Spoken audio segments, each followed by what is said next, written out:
Salut tout le monde et bienvenue dans cette nouvelle vidéo. J'espère que vous allez tous bien. Je m'appelle Flex Mexod, je suis un professeur de mathématiques, physico-chimie. Je suis ravi de vous rencontrer en ce moment pour parler un peu de ces chiffres. Je crée cette chaîne, c'est juste pour vous aider à vous exercer vous-même. Maintenant, on va travailler de la physique dans la branche du point alternatif. Ok, c'est quoi le point alternatif? On dit que le point alternatif, c'est un point sinusoïdal variable qui change de sens deux fois par un espace de temps et qui transforme la même quantité d'électricité à chaque alternance. C'est-à-dire, lorsque nous filmons l'explication, nous allons l'écrire de façon pour capable de capter. On dit point alternatif.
Bien. On dit point alternatif, c'est un point sinusoïdal variable qui change de sens deux fois par un espace de temps et qui transforme la même quantité d'électricité à chaque alternance. On dit qu'il y a des mots-clés, c'est sinusoïdal et alternance. On dit que sinusoïdal,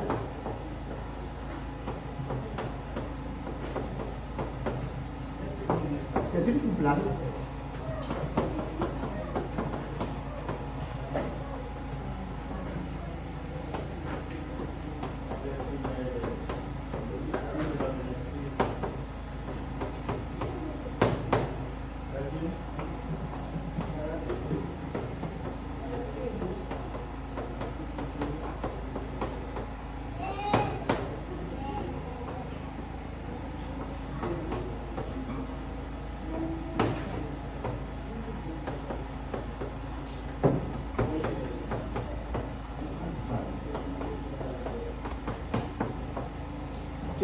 On dit que sinusoïdal, c'est une plane qui représente les variations du sinus quand l'arc varie.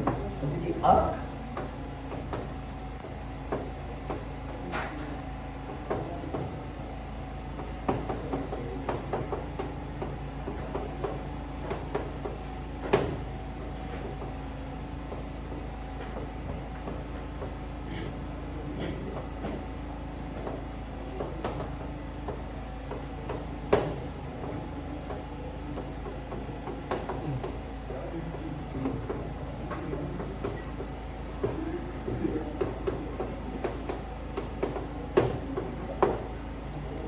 arc, c'est une portion de courbe continue comprise entre deux points. Mais si on parle d'arc, passé, et on parle d'alternance, on dit que alternance,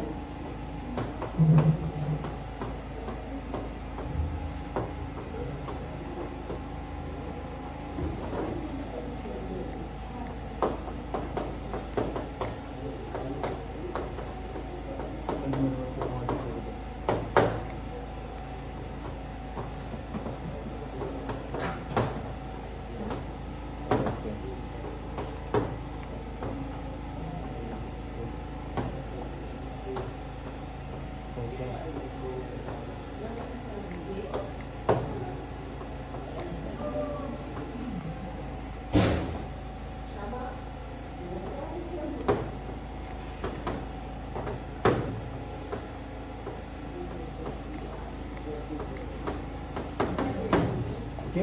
On dit l'alternance, c'est un intervalle de temps qui sépare deux changements de sens consécutif du courant. Mais puisque on a parlé du courant alternatif, on souligne les mots-clés, c'est sinusoïdal, alternance et aussi arc. Mais pour bien comprendre ce cours, il faut faire le schéma. Qu'est-ce qu'on va comprendre? Puisqu'on a dit sinusoïdal, c'est une coupe plane qui représente les variations du sinus, c'est-à-dire, voici le sinusoïdal, puisqu'on parle de sinusoïdal. Puisqu'on a dit c'est une coupe plane, voici la coupe. C'est ça qu'on parle. C'est une coupe plane et qui représente les variations du sinus quand la balle, puisqu'on parle de sinus, on fait sinus, parce que la balle du sinus, n'oubliez pas, puisqu'on parle de sinus,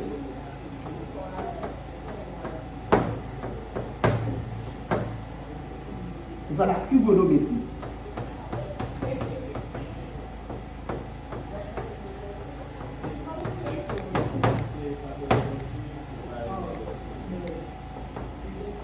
Dans la trigonométrie, on parle de cercle. Si on fait le cercle, par exemple, on voit que dans la trigonométrie, le cercle se divise en 4 cadrans. Puisqu'on a 4 cadrans, parce que le premier cadran, deuxième cadran, troisième cadran et quatrième cadran.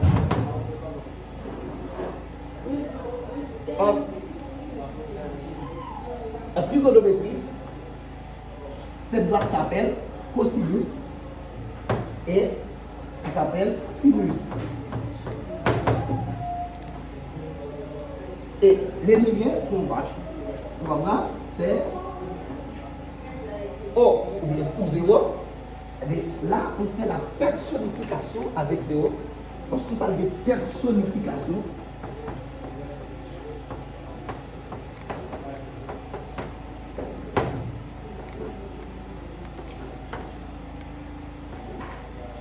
c'est comme si on fait des choses à parler. Ok?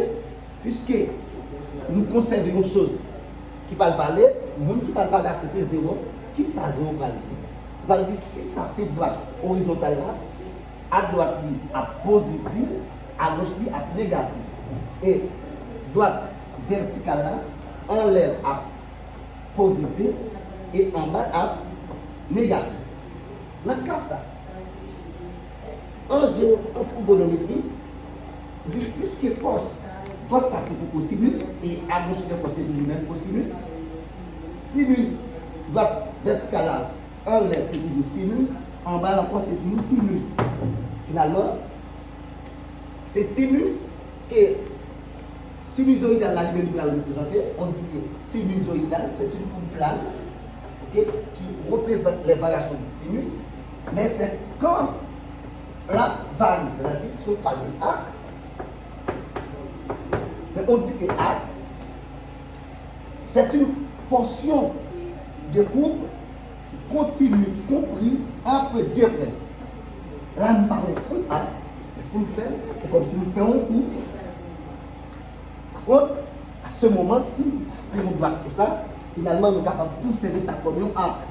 Parce que puisque nous avons un point là, et bien ça, il y a un arc. Et nous vivons l'autre point là encore, ça, il y a l'autre arc. Ainsi de suite, nous sommes capables de arc qui posé. Dans le cas de ça, puisque sinus pour faire un changement ça, que il va faire, l'appeler alternance. Qu'est-ce que l'appelle alternance? Par des changements de sens consécutifs du temps. Une alternance négative. Lorsqu'on parle de positif, on voit ici plus.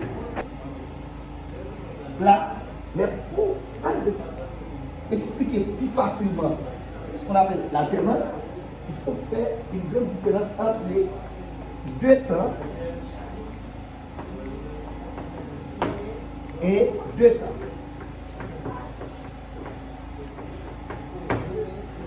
2 temps, c'est un temps qu'elles ont. Et 2 temps, c'est 2 normal. Ok?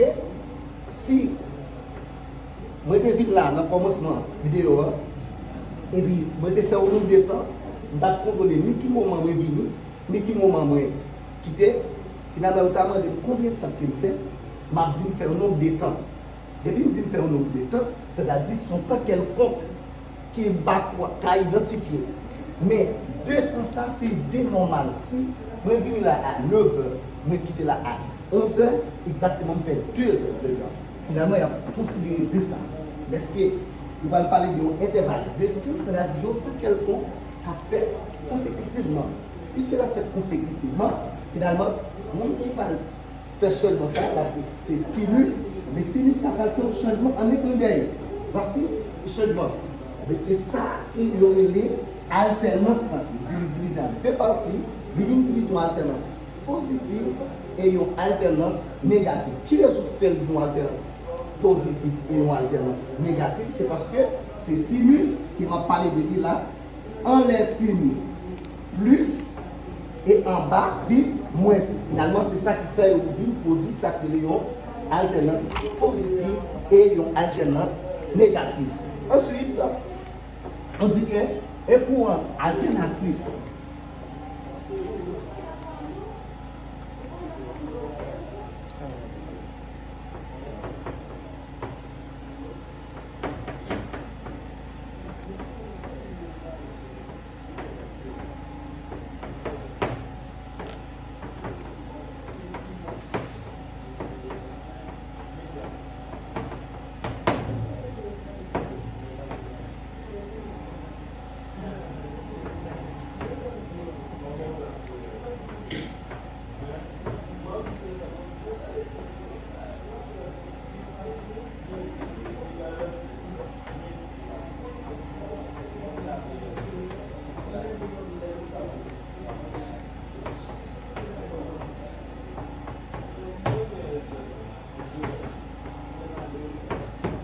ok, on dit un courant de l'espace de temps est dit alternatif lorsque la valeur moyenne dans le temps est nulle.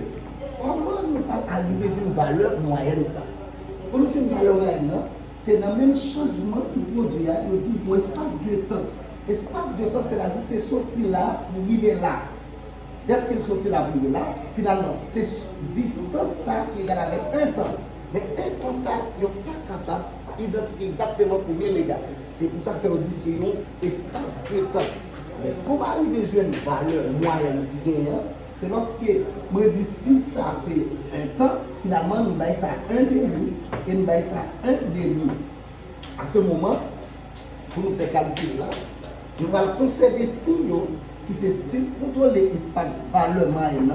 Nous disons valeur moyenne, on prend plus 1 demi et moins 1 demi. Finalement, on dit plus 1 demi moins 1 demi, ça nous donne 0.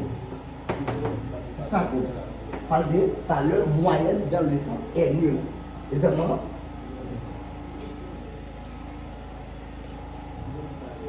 on dit qu'un courant alternatif est sinusoïdal.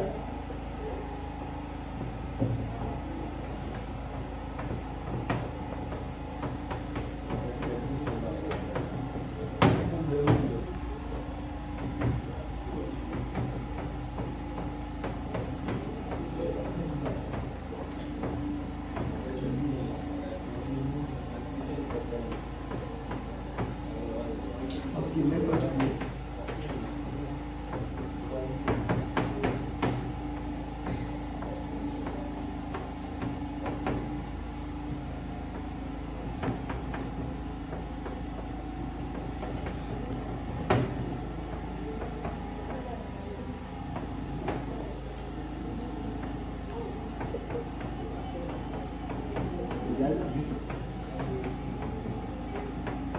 C'est-à-dire, lorsqu'il a parlé d'un courant alternatif pour un courant sinusoïdal, il faut que l'intensité du courant est une fonction sinusoïdale du temps. Comment on va arriver à un temps ça? Mais pour nous jouer le temps ça en phase, même gens nous avons fait approche avec valeur moyenne, nous ne pouvons pas trouver temps. Mais pour une jeune temps, dans le moment, nous avons abandonné ces signes négatifs là, nous avons conservé tous les deux comme signes positifs. C'est pour nous dire plus 1,5, plus 1,5. Et puisqu'il y a le même dénominateur, nous conservons le dénominateur. Et puis nous additionnons exactement les moments 1 temps. Mais 1 temps ça, nous pouvons connaître exactement combien il égal. Nous pouvons, au fur et à mesure de notre travail, nous allons arriver à connaître quantité là, combien il égal. Ça c'est partie que nous finissons d'expliquer comment nous sommes capables de comprendre ça que le point alternatif là, tout détail qui est caché là. Après que nous finissons de comprendre toute réalité ça, là nous allons parler des caractéristiques du point alternatif.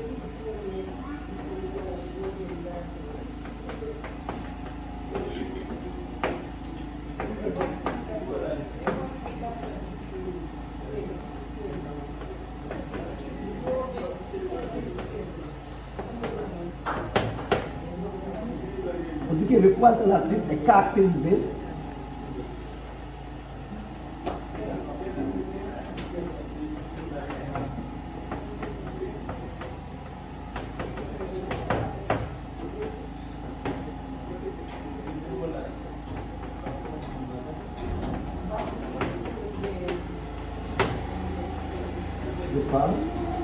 premièrement, sa fréquence, sa pulsation, n'oubliez pas, oméga,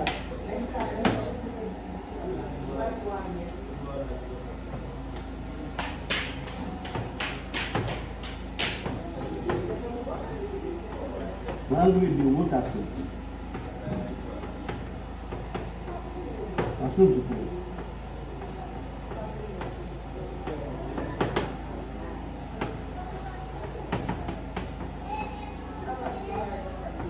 Formule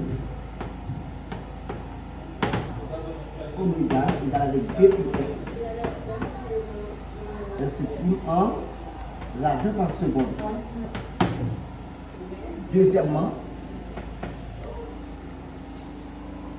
on dit, premièrement, lorsqu'on a parlé de caractéristiques du point alternatif, on dit un point alternatif est caractérisé par, premièrement, sa pulsation, qui est désignée par oméga, qui est l'angle de rotation du courant.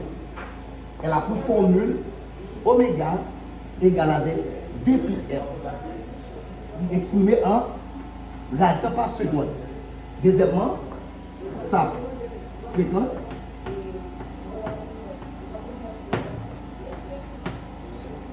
c'est F. Le nombre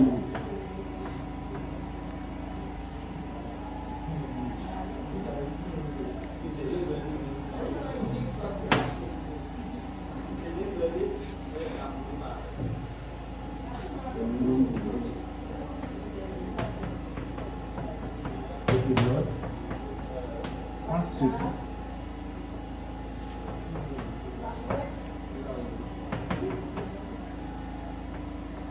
La formule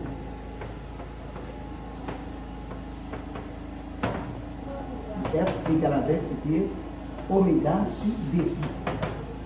Elle s'exprime en Hertz ou Hz. Et troisièmement,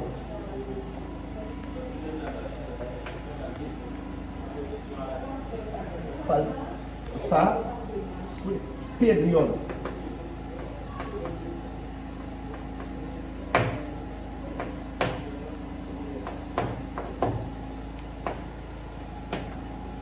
C'est l'inverse de la fréquence.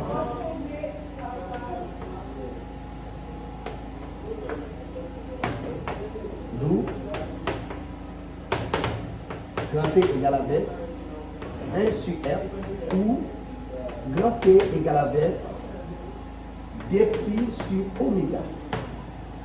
C'est en seconde. Ok? Notez bien.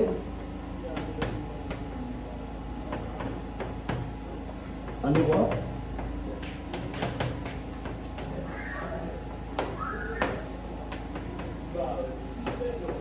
la fréquence est égale à 50 Hz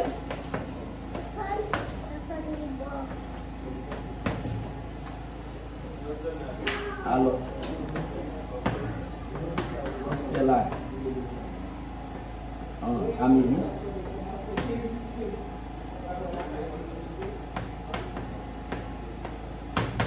60 Hz. Ok? On dit, on parle de caractéristique du point alternatif. On dit point alternatif, c'est un point alternatif est caractérisé par, premièrement, sa pulsation, qui est l'angle de rotation, qui est l'angle de rotation du courant. Elle a pour formule oméga égale avec 2πf. Deuxièmement, par sa fréquence, c'est f, qui est le nombre de périodes par seconde. Elle a pour formule f égale avec oméga sur 2π. Elle s'écrit en R3Hz. Et troisièmement, sa période, c'est grand T, c'est l'inverse de la fréquence. D'où grand T égale avec 1 sur f ou grand T égale avec 2π sur oméga. Notez bien, en Europe, la fréquence est égale à 50 Hz, alors qu'elle a en Amérique 60 Hz. Ok? C'est tout pour aujourd'hui. J'arrive à la fin de cette vidéo. J'espère que ça va vous appeler. Et si vous avez des questions, n'hésitez pas à poser. Merci. Avant tout, abonnez